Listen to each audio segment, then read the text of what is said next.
Hey guys, welcome back to WTF Homestead. I'm Jenny. Today I'm going to be doing some rebel canning. So first thing right off the bat, if anybody is uncomfortable with doing anything that is not approved by the FDA or any of the official books and three-letter alphabet agencies, you probably want to stop watching right now. So this is definitely something that is not recommended in any book by any official channel or anything like that. The FDA does not approve it. Actually, I believe that the technical term is it has not been approved or not been tested by the FDA. So do with that as you will. There are some things out there that are considered rebel canning that I won't do, that they are just a little bit too iffy for me. But then there are some things like this today that I don't understand the craziness involved in it. So what I'm going to be canning today is butter. The official stance is you are not supposed to can any butter at all, no fats at all. And that even includes anything that goes into recipes. So, you know, you're not allowed to add butter, oils, anything like that into other items. So like when I added butter to some chicken, to some potatoes, things like that, that is all considered rebel canning because you're not supposed to add any fats back into it. This is one that I've done my research, and all I can say is anybody that wants to do this is an at your risk thing. You decide whether it is something that you are comfortable doing this with for your family. And it really, it's one of these your kitchen, your rules. So you do with it as you want to. I know butter is something that is easily frozen. Our situation is I have no more freezer space at all. I'm trying to clean out what little bit of freezer space I have to get ready for the coming harvest season. So I'm really, because I'm gonna have to throw things in there as I get time to start canning and putting things up. So I'm trying to clean out some of these things that can be shelf stable if I can get them in cans. So that's what I'm gonna do. But anyway, this is a fairly simple, it's a little bit lengthy, it's not hard to do, but this will take a few hours. So just to let anybody know, if you decide you want to try this, you need to set aside some time for it to get done. I am going to be pressure canning. If you look up people that can, there are a ton of different ways to can butter. Some people water bath can, some people pressure can, and even within both of those, some can water bath can for 2, 3, 4 hours. Others just for an hour or so. Some will pressure can for just a few minutes. Some will pressure can for a longer period of time. And then there are some that they just heat the butter in their pan and heat their jars and lids, and that is all the heating that gets done. It seals as the jar cools. So there are a million different ways out there to do this. I have chosen what I'm comfortable with trying. This is my first time canning butter. Like I said, I have done a ton of research on it, and I've gone back and forth on whether I want to do this, because you watch one channel and you're all for it, and then you hear somebody say something negative about it, and I would decide, no, I'm not going to do it. And I finally just sat down and decided, you know, I really want to look at this. And if you're like me, I question some of the things that our three-letter agencies do on a regular basis. So I don't know that I 100% trust them. And as a matter of fact, just the other day, you know, you have a commercially processed company that was at Pancake Mix, I believe, just in this past week or so, that's being recalled because they found something in it. So I mean, things happen even on an industrial scale.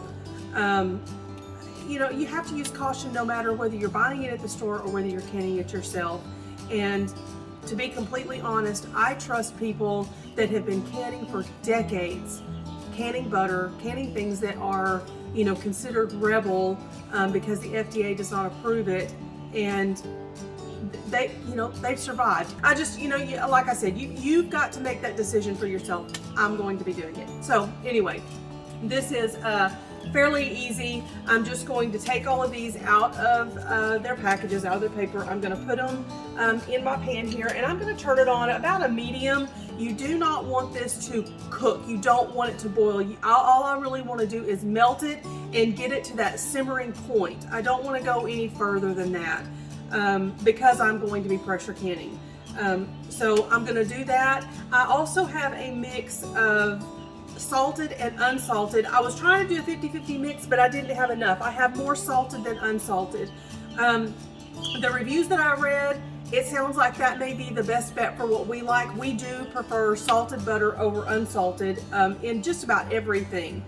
So that's generally what I buy. But from what I understand, the salt can have a little bit, it can taste a little saltier after it's been canned. So a lot of people will mix it about 50-50, and it has about the same flavor wise as salted butter when it's all done. So that was my original intent. I'm going to have a little bit more. So we're going to see. Like I said, this is a total test batch. Also, one more thing is salted butter apparently it tends to have a slight grainy texture to it when it is pressure canned, because you can feel the salt grains a little bit more after it's been pressure canned. So I'm really curious to see how that turns out. Everybody has said that it absolutely does not affect the flavor or the cooking ability, anything like that. When it's done, it just has that little bit of a texture difference. So I want to see, they were showing it spread on, toast and things like that. It didn't look bad to me. So like I said, I'm going to try it. Now those that have mixed it half and half or have done unsalted say that it does have a creamier texture. But like I said, we prefer the salted flavor over the unsalted. So this is what I've got. That's what we're going to try. I didn't want to go to the store and buy anything else. Like I said, I'm just cleaning out what I have. So this is what we're going to go with. So I have 4 of these large blocks, and this is all Members Mark, so Sam's. This is, I believe both of these I got from Walmart. Well, maybe something like that. Just store brands, nothing, this is nothing special. None of this is organic, none of this is grass fed. Yeah, all of this is just the cheaper stuff. If I like this and I like the way it turns out, then I'll probably try to can some of my Rumiano just to put it up, because I have quite a bit and it's taking up a huge section of my refrigerator. So I may be doing that just to kind of clear out some stuff just a little bit. So let's get this started. All I'm going to do is take these out of all of the packaging. This is probably the worst part of the whole thing, is getting it all ready. That's always what it is, right? The prep work is always way more than what you actually spend doing your stuff. So, and while I'm thinking about it, I have my jars. They are washed, and I've got them in my oven set at, I don't remember, I always put it somewhere between 220, 240, somewhere in there. And by the time all this is ready to go, they'll be good and hot and sterilized. So those are heating up, and since we are putting hot liquid into the jars must be hot. So I always stress that, don't ever mix that. The shock from the either cold being put into a hot jar or the opposite, hot liquid being put into a cold jar, will shock it and break your jar, and then you've ruined your jar, your product, everything. So just be very careful with that.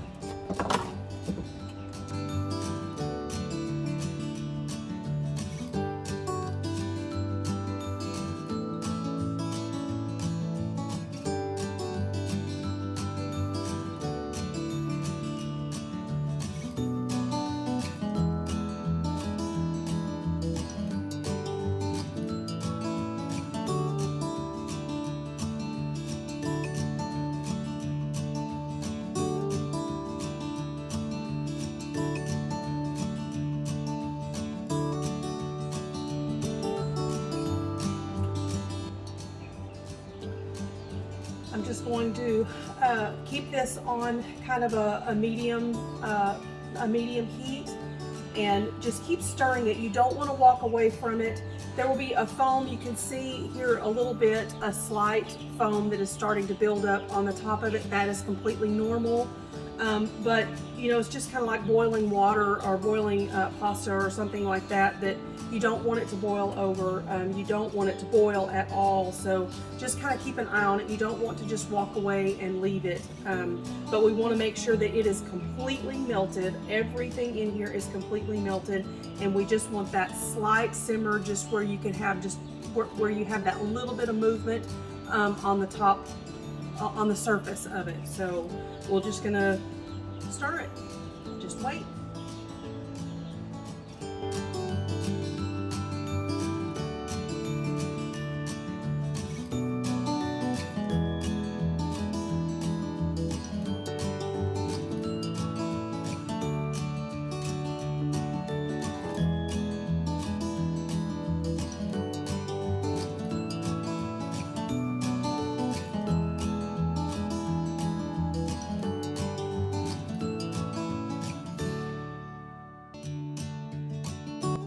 Okay, this is completely melted, and I hope you can see this, but it has just a slight, we're just barely getting a slight boil or bubble, not a boil, but you can see that under there, just a slight bubble underneath. I'm going to turn my fire off,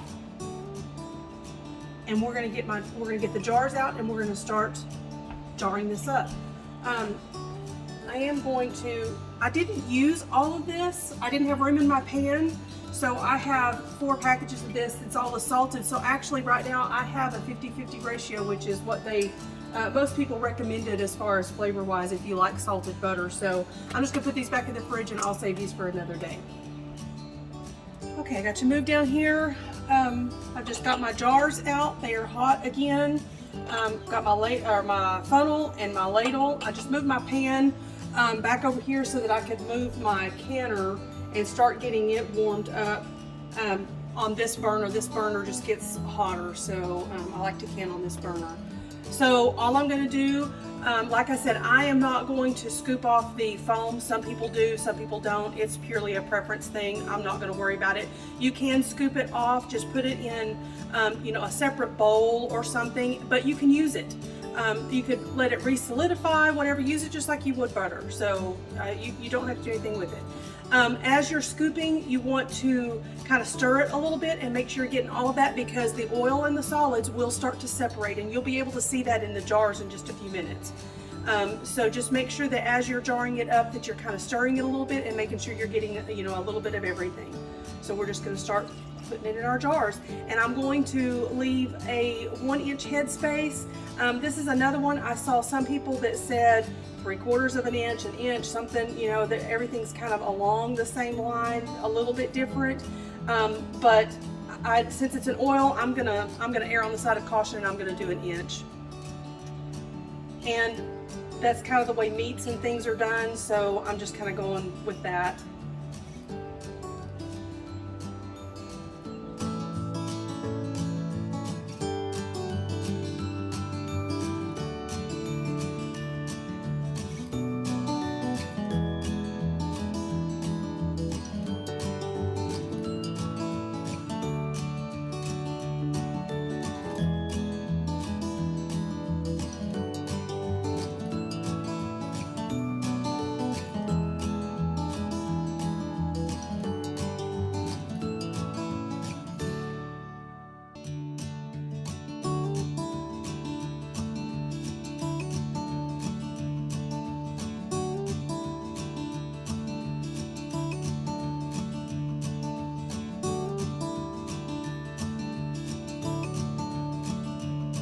Okay, I have my little bowl of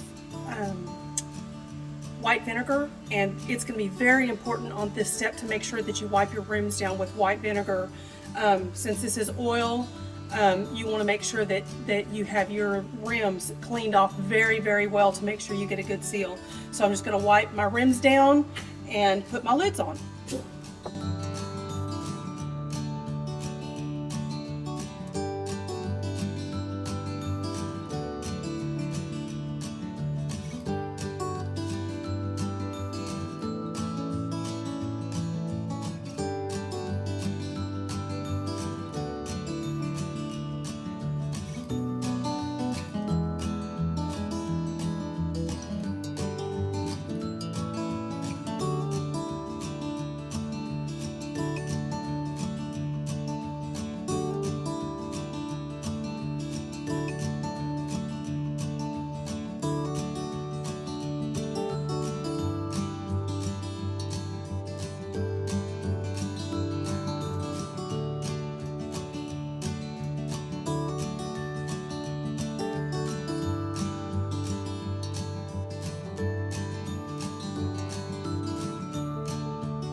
Okay, so we have all of our jars in there. This is the first time I've been able to double stack, so I'm so happy. So I've got 2 layers in there, which is awesome. So if you have a pressure canner that's large enough, you have to have a separate tray. Let me get one. So you just have to have a separate tray. So you put your first layer of jars in the bottom, and then you put a tray and you can put your second layer of jars. And this is the first time I've actually been able to do it, so that's awesome. I'm just using the little 1/2 pint jars. I can't do it with the pints, they're too tall. So I tested it, and sure enough they fit, so I'm thrilled that I can get them all in there. And I believe I ended up with 19 jars. I'll have to recount them when they come out. But we're just gonna let this come up. It shouldn't take but just a few minutes. And when the steam is coming out of here really steady, we're gonna set our timer and let that vent. That's called venting. We're gonna let it vent for 10 minutes. So as soon as that happens, we will come back. I figured I'd share one more thing too while we're waiting on this to come up, waiting on the steam to vent. I know I'm always talking to, well, everybody that you'll hear that's canning, and they'll talk about the head space, which is the amount of space between the product that you're putting in your jar and the rim of the jar. And a lot of times you can find let me see if I can find mine here. So this is what they call a debubbler. So if you've got anything, I did not debubble these. Usually anything that you want to kind of run something around to make sure that all of the air comes out, but since this is just liquid, I didn't do that.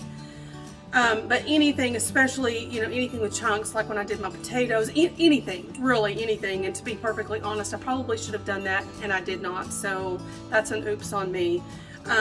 But it is really important to make sure that you get that air out, and specifically whenever you have something in there that's not just a liquid, because you want to make sure that there's no air trapped around the food that's inside there. So you use your debubbler. Well, a lot of the debubblers will come with this on the end. See if that will focus there. And it's a guide to measure with. So you can put it on the edge of your jar and it'll tell you whether it's 1 inch, 1/4 inch, or whatever. But a cheap way to do that is all of the jars have this rim right here. This is the bottom rim. That is roughly 1 inch. So if you go just slightly, just slightly below that, that is 1 inch, okay? And then you'll see where the screw is, or where what am I trying to say here? Where this is, where the lid will screw on right here, that middle one is 1/2 inch. And then if you come around here to this side, right in here, right there, that is 1/4 inch. So you actually have somewhat of a guide on your jars. And I tend to eyeball with that a lot, so that's why I don't always get out my measure thing. But if you are really nervous about it, pick something like this up so that you'll know, how far you have. So anyway, I just was sitting here looking at my jars, and I thought, I don't think I've ever mentioned that before. That is kind of a cheap way to use your jar as a way to measure your head space. So anyway, we're gonna wait on our pot to vent, and we'll be back. I'm not sure if you can see this right here, but I have a very steady stream of steam coming out of here, and also this has popped up. That's a sure sign that we have good enough steam. So I'm going to set my timer for 10 minutes, and we're going to let this vent for 10 minutes.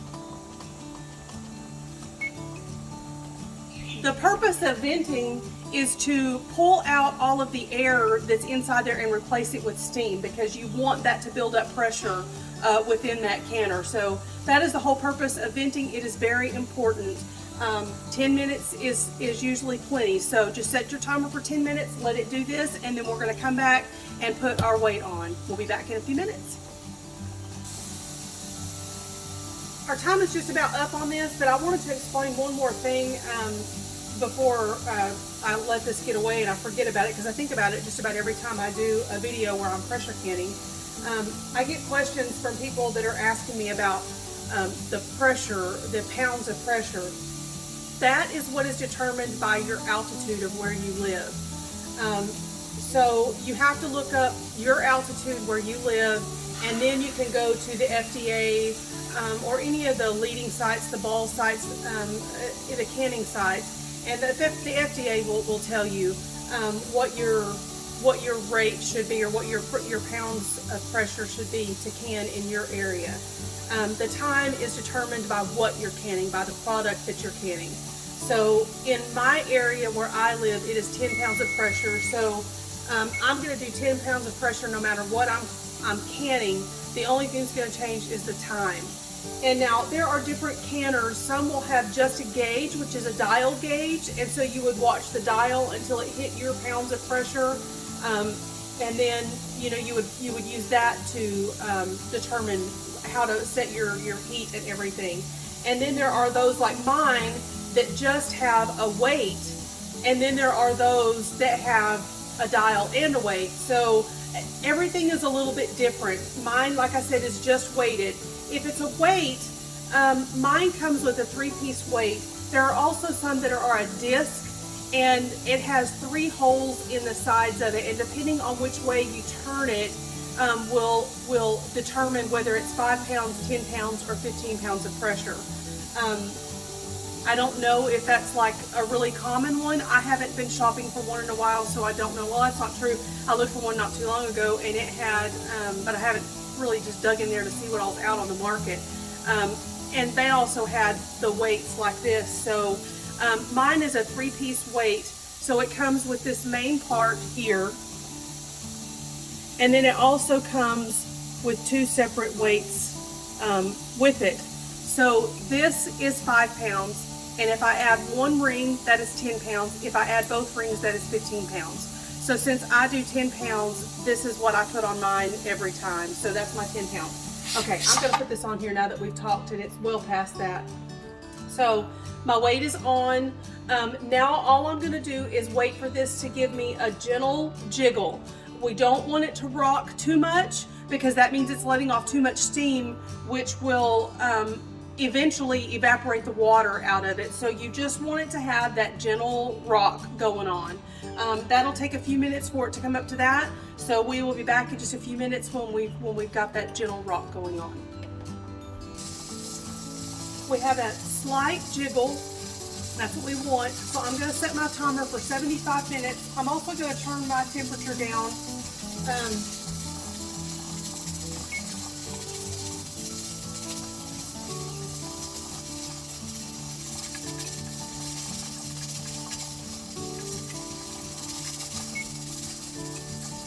I also turn my temperature down. You want to regulate your heat. You want it to stay high enough to where you keep that jiggle going, but you don't want it to be so high that it's jiggling crazy, or because you don't want it to cook off your water too long. I'm setting this for 75 minutes, and this is one of those that this was all over the place. The pressure times were crazy, and I finally decided that I was going to go with the ones that they basically used the meat times. It is a fat, it's protein, so to be on the safe side, that's what I'm doing. I may try another batch that has less, until I kind of find what I'm comfortable with. But for this time, that's what I'm going to do. So this has a long pressure, just like your meat, since it was the same time as your meat. So you really want to regulate that heat. See how that's getting a little bit louder? So I turned it's going to take it a minute for it to finally register. To slow that down. I don't want it to do that all the time, because it's going to release too much steam, which is going to cause my liquid to evaporate.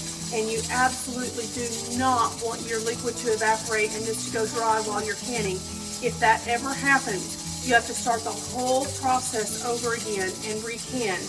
And I'm not really sure what it would do with butter. I mean, eventually would it just turn it into ghee? I'm not really sure, but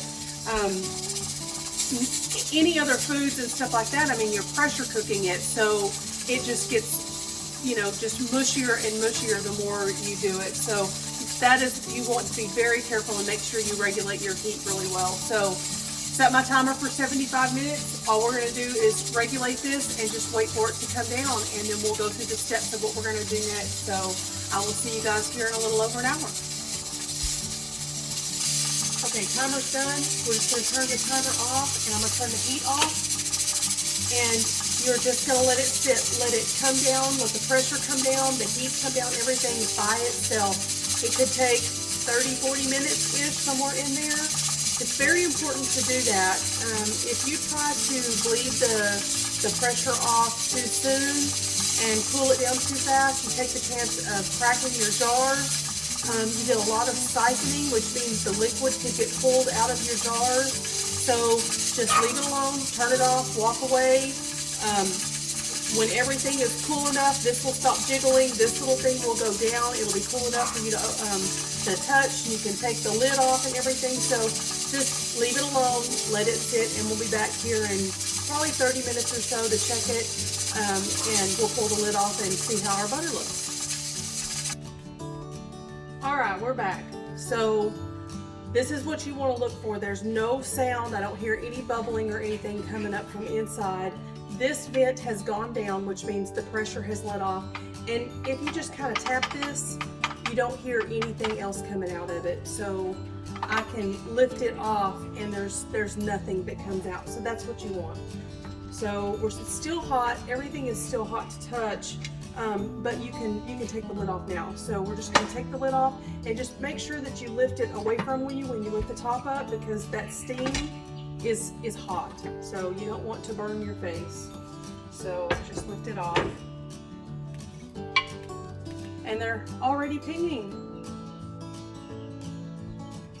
All right, let's see how this goes. I'm kind of nervous. So there's one, and you can see where the solids. Oop, there we go. You can see where the solids have gone to the bottom. That's okay. That's normal. We're gonna let them sit here for a few minutes.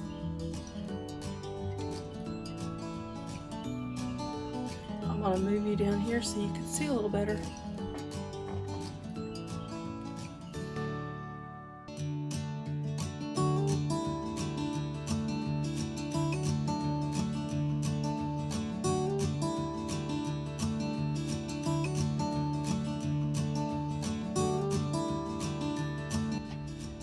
Okay, so that is 19 jars, and these are half-pint jars. I am a little concerned because I didn't run out of water, but there is very, very little left in here. And I mean, I kept a watch on my heat. I had it turned down almost half, and it was still maintaining. So I don't really know why it cooked off that much, but man, it really cooked off. And if this had been on there even probably another 5 more minutes, this would have gone dry. So I don't know. So there's a couple of things about these. Let me get my pot holders here because they are hot, hot, hot. So in all the videos that I've watched, I've never seen this. Let's see if I can get that close enough where you can get a better view. You see how it's a little bit darker? So I've got the clear liquid and then the solids at the bottom, and right on the top of that bottom layer, those solids, it's kind of dark. Now whether I'm just watching videos that I can't really see real clear, that could be, and maybe it's there and I don't see it. So this is the extra step that's going to take some extra time. So just be prepared. This is going to take a few hours for the rest of the night, or this evening. Probably about every 20 to 30 minutes, I'm going to come in and I'm going to shake these. But first, this is something that, this is Rebel from the get-go until the very end. So you're going to do things when you can butter that normally you would never ever do. This is a big no-no. So I'm going to make sure this lid is tight. I don't want to crank down on it, but I want to make sure it's tight and not going anywhere. And then because those solids are at the bottom, I've got to shake this, and I want to get that all mixed back in together. And so we're going to come do this while they cool off, about every 20 to 30 minutes. Shake every jar until it is all mixed back up again. But see how it's separating like that? And almost like in little, let me see. There. See how it's separating in almost like little granules? I have not seen that on any videos. So, I don't know. It makes me really nervous, but I am glad that I didn't do all of that butter. As a matter of fact, my husband and I were talking about it a little while ago, and he said, because I said something about, this is my test batch, and he's like, well, maybe we should do a smaller batch. And I said, I didn't do it all. I had intended to do all of that, and then I didn't have room in my pan, and so I cut it back for that reason. I'm glad I did, because if this doesn't work, it's still going to be good. I mean, it's not going to make it go bad, but it could be that I only want to bake with it. So that could make a little bit of a difference. So we will see. But that really concerns me that it did that. And it does this really weird thing. I don't know if I can show it on here. But normally when you get something out of your canner and it still is boiling, and so you can definitely see the boil. I want to see if I can catch one of these on camera doing this. Hang on. This one's done it a few times. Hopefully I haven't missed it. Okay, if you can, let me see, maybe we'll catch it on here.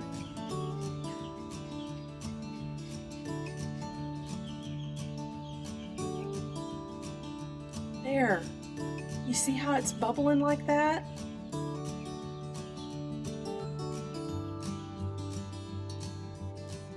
It's weird, and I don't know. I don't like the way that looks, all those grains down at the bottom. I don't like that. Anyway, so instead of it just doing a bubble, it's like pushing all that up. Kind of reminds me of a lava lamp. So, I don't know.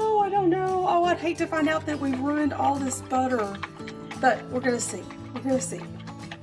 There's got to be things that I can do with it, even if it doesn't quite do the way I'm hoping. We shall see. But anyway, so this is what I'm going to be doing. I'm going to be doing all of these, grabbing them, shaking them, like I said, about every 20 to 30 minutes until they kind of solidify. And they said that once they get cool enough where you can just pick them up, by the jar and shake them, you can hurry this step along by putting them in the fridge. But you just want to make sure that they're cooled off enough to where they can go in the fridge and it's not going to shock the jar or anything like that.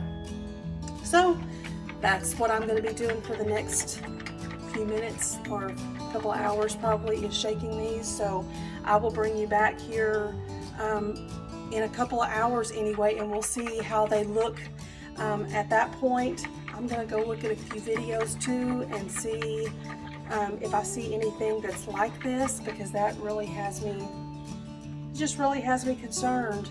If this doesn't work the way I wanted it to, well, for one, if this doesn't work the way I want it to, I may still try it again, much smaller batch. I'll probably do half of this or less. I've got to have enough to at least do a counter load, and maybe do one of those where they don't pressure it as much. And that, to be honest, I did go back and forth on whether to use that same time that you would for meat, and I finally convinced myself that was the correct way to do it, because it was a fat. So it's a fat protein, so I thought, okay, it's more like a meat, so I'm going to do it like that. But there's no, like, it's not solid like meat. So you don't have that density issue. And the whole point of pressuring, and for the time, from my understanding, I may be wrong, so somebody correct me if I'm wrong, is that the time that where they determine that is how long it takes for the center of that jar, for the product in that jar to reach the 240 degrees for whatever the time period is to kill botulism. Which brings up a whole other issue, because this butter is pasteurized, homogenized. There's nothing raw about it. So in that process, all of that was already killed off. So I'm already working with a product that is safe to begin with. I made sure my jars were sterile, my lids were sterile. I'm putting the hot liquid in there. So that is a question that I had, was is that too long? And so now I'm honestly wondering, was that too long? Was it too long to pressure these? So I don't know. We will see. Like I said, there were a lot, and to be honest, the videos that I liked where they showed the texture that was more like what I want, which is more of a butter texture, they weren't pressure canned. So I'm just wondering, I really don't know. I'm gonna have to do a little more research. And really that's not it. I've done a lot of research on it. It's just I'm gonna have to make that decision of, do I want to try this again and try it without pressure can. Anyway, I'm gonna quit talking. I will leave these here. They're already separating quite a bit. I mean, just within the couple of minutes that we've been standing here talking. This is one of the first ones that I've done, and I mean, it looks just almost, get it. Okay, let's see if I can get that close enough for you to see. See it, I mean, it looks just almost like it did when we first took it out. And I mean, honestly, they're still super hot, so I may just need to let these sit here for just a couple of minutes and let them cool down enough to where shaking it will actually do something to it. But anyway, y'all are along this journey with me. Let's see how these turn out. I still have hope that we can save them, but like I said, worst case, it's not gonna go bad. They're pinging, so that's an awesome sign. There's actually several that already have, so that is a great sign, especially with this being complete oil. I was really worried, and I'm so messy. I'm so messy. And when I was ladling that stuff in, I just kept sitting there thinking, I've told myself several times I should have named my channel The Messy Canner, because I don't can anything that's clean. I make a mess no matter what I do. And there's another one. I had oil, that butter was all over everything. And so I was really trying to make sure that those rims were good and done, but I was terrified that I was gonna have a bunch that weren't gonna seal because I'm too messy. So anyway, we'll come back here in a couple of hours and I will show you guys how they look and about how many times I've had to kind of shake them a little bit, and let's hope that we get some decent butter out of it. So I'll see y'all back here in just a few minutes. Okay, all of these are done. We got 19 of the little half pints, and they all look pretty good. I put them in the fridge for probably the last maybe hour, maybe not even quite an hour. It didn't take long. Once they got cool enough to where I could handle them, I put them in the fridge, and then I came in about every 10 minutes and shook them, and it didn't take long. There's only one, this one here, that, let's see if that will focus. There. That it still has a little bit of those granules on the bottom. Not much, but there is still a little bit in this one. So this one I'm probably going to use first.